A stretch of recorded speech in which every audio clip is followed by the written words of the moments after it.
कितने शब्द निकलते हैं, और कोई जरूरी है कि दिन भर ही भगवान का नाम निकलता हो? आड़े टेढ़े शब्द तो सबसे ज्यादा निकलते हैं। अहंकार के शब्द भी बहुत निकलते। तूने अभी मुझे देखा नहीं हो, तो अभी मुझे जानता नहीं हो। गालियां भी मुख से बहुत निकलती हैं, आड़े टेढ़े शब्द भी बहुत निकलते हैं, ताने भी बहुत निकलते हैं, निंदा के बोल भी बहुत निकलते हैं। पर उसी बीच में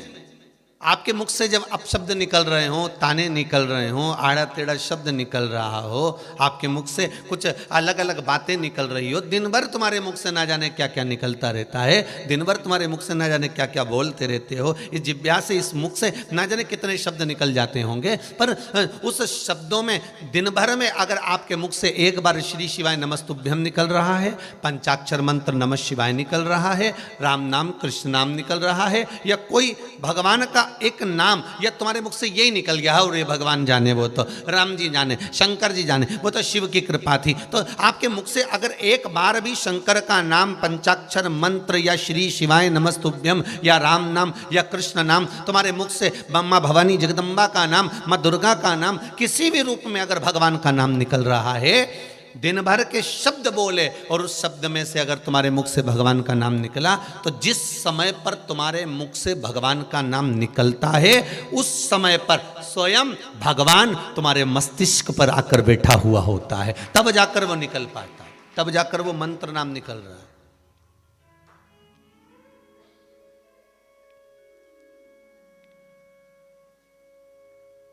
अब दिन भर में आपके मुख से जितनी बार भी शिव का नाम निकले, राम नाम निकले, कृष्ण नाम निकले, शिव नाम निकले,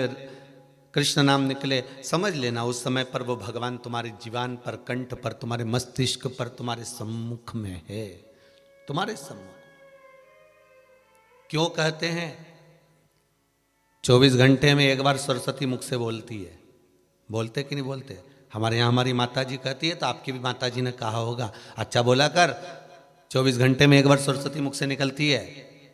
भजन करा करो, स्मरण करा करो। क्यों कहते हैं कि 24 घंटे में एक बार मुख से सरस्वती निकलती है? मतलब ये पक्का है कि हमारे मुख से 24 घंटे में एक बार तो कहीं भगवान का नाम निकलता होगा, और भगवान का नाम निकलता होगा तो उस समय पर भगवान हमारे मस्तिष्क पर, हमारे कंठ पर, हमारी जिह्वा पर बैठा हुआ होता होगा।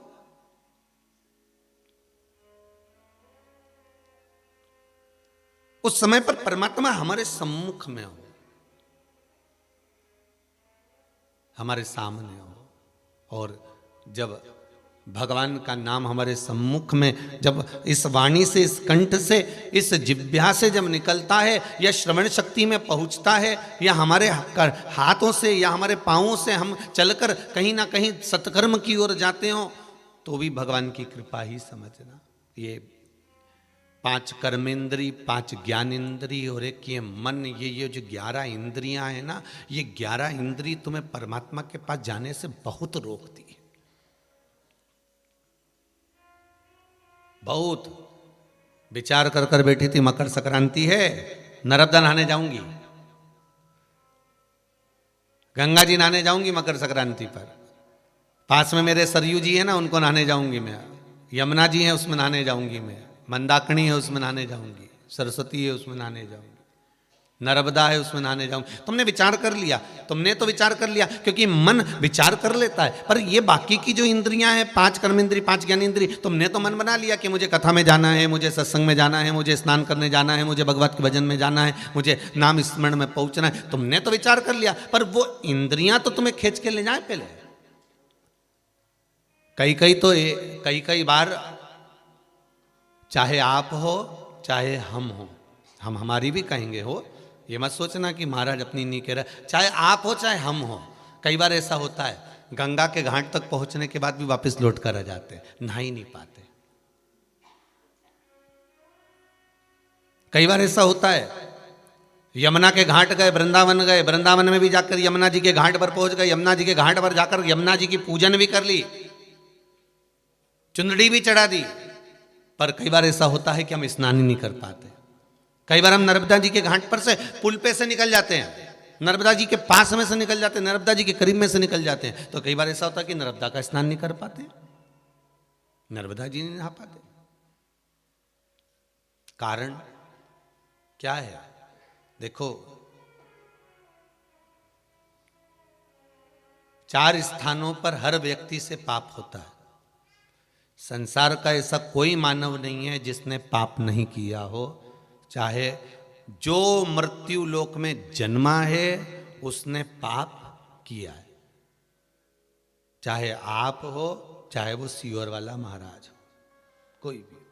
पाप कर्म में सब लिप्त है। 4 स्थानों पर हर व्यक्ति से पाप होता है। पहला, झाड़ू लगाते समय छोटे छोटे जीव मर जाते हैं, उसका पाप माथे चढ़ जाता है।